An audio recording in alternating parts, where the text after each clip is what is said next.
We are in the midst of fair season, and Tyler's Law, named in honor of Tyler Gerald, has not passed at the Statehouse yet. It's a bill aimed at increasing ride safety requirements in Ohio. Sean Lanier explains more about the bill and what's been holding it back from passing. Sean?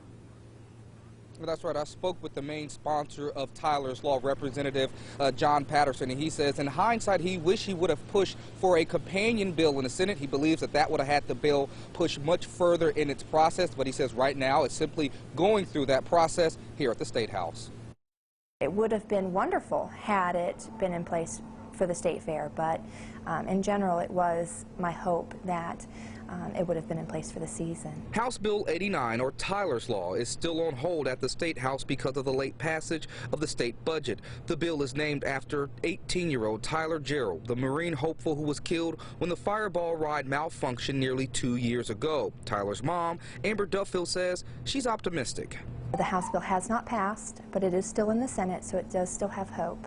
The bill would add more inspectors, force better communication between ride manufacturers, ride operators, and the Ohio Department of Agriculture. It would also give the Ohio Agriculture's director more access to the history of the rides that have been out of state for more than 30 days, and finally, force owners to maintain better record keeping for their rides. It's something the new ride vendor at the Ohio State Fair says they're used to doing. I know that Texas and the new Tyler's Law is very similar to the laws that we are governed by in the state of Texas. Both the governor and the director of the Department of Agriculture have already addressed some of these issues, and it's something bill sponsor John Patterson applauds. I am encouraged. The director has been exceedingly proactive in terms of moving forward within the scope, within her place.